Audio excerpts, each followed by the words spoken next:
Hello everyone, good day. Matt Foyer here again with the Missouri Institute of Natural Science. And today we're going to talk about kind of an appropriate topic since we're right now in the middle of this big pandemic. Let's talk about something that's worse than a pandemic, worse than the coronavirus. And that, asteroids, meteorites, okay?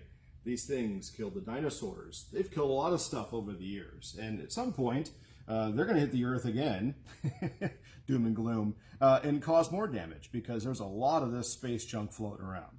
So let's go into it. What is actually floating around in space? Well, chunks of rock that wasn't used completely during the formation of planets about 4.6, billion years ago.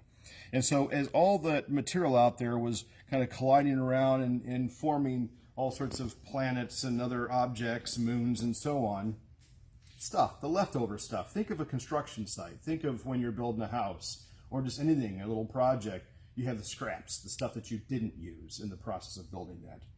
And so that's what this is. It's space junk, but we love space junk. I'm using a magnet here to prove it's space junk.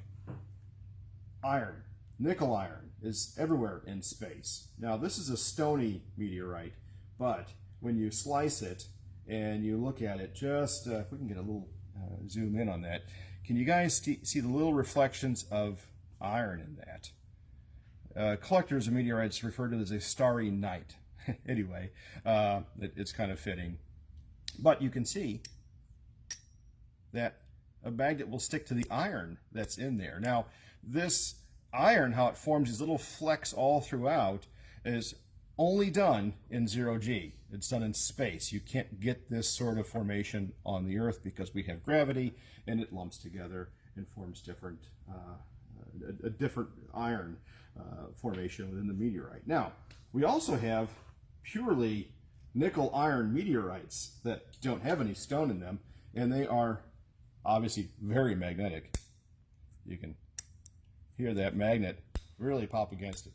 What's also cool, a lot of times it's difficult to find, or it's difficult to find them, but it's also difficult to see what you've got until you slice it. In this case here, you can see sort of a cool pattern, this crisscross pattern. That's called Widmanstätten. And it doesn't start with a V, it starts with a W, Widmanstätten pattern. And this is very common in nickel iron meteorites. And again, you can only form this in space. It doesn't form on this planet. But what you can also see is the rust. See all that rust around here? It's what we call terrestrializing, meaning that our atmosphere doesn't like this material. It wants to break it down. There's different things in here, like calcium carbide as a cement, and it falls apart. There's lawrencite, which is a very reactive mineral once it touches a humid atmosphere like we have here. And so this thing is, it's actually gotten quite a bit rusty just since I've had it for about the past 20 years. Now, as you can see here in front of me, there's a number of meteorites from all over the planet.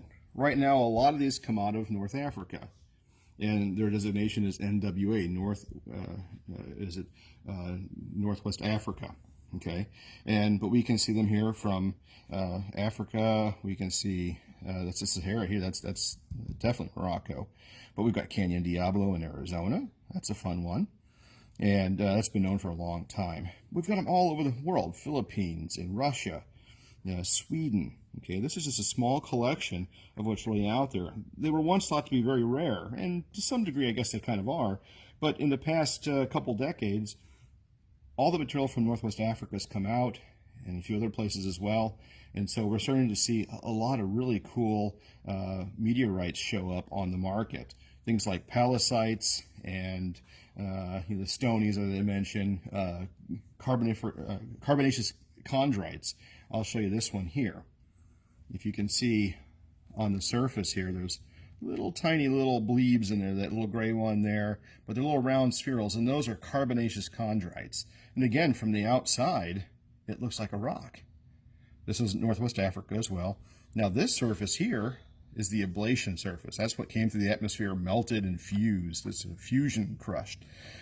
And anyway, but when you cut these, and polish them is when you really start to see the cool features that make them diagnostic in meteorites. So, one other thing I will point out is that when these things hit the Earth, they fall apart in the atmosphere, they break up. It's what we call a shooting star. They're not stars, it's just a big rock hurtling through our atmosphere. It heats up and explodes. It can't explode. It breaks up. It lights up the sky. And we see these things all the time. Think of a meteor shower. A lot of that stuff is from comets. We won't get into that one at this point. But what's fun is after these things hit the ground, and occasionally they do reach the ground, this is evidence of that, some of them are big enough. Some of them are big enough to leave a crater. Some of them are big enough to actually blow material up into space again, up into the atmosphere. When it falls back through, what it does is it fuses it and turns it into glass. So here's a couple of cool things. This is a tektite from Vietnam, okay? And this green glass is called moldavite. It's from the Czech Republic in Europe. And they're both tektites, okay? This is where an impact happened. It blew up dirt and debris into the atmosphere, and as it rained back down, it was superheated, molten, and then cooled on the way down, and then fell to Earth. Some of the stuff, like moldavite, is a kind of a gemstone, so that you can see rings and necklaces made out of this. It's a really cool piece, and getting rare these days. A lot of it is hard to find. So anyway, that's a little kind of Meteorite 101. Again, if they get big enough, they do cause big damage. Just ask a dinosaur. One about 6 miles wide hit the Yucatan Peninsula 65 million years ago and killed off or most of the dinosaurs. We still have dinosaurs today as birds. But anyway, they can be very dangerous to our planet and other planets out there. So keep your eyes in the skies, guys, and have a good day.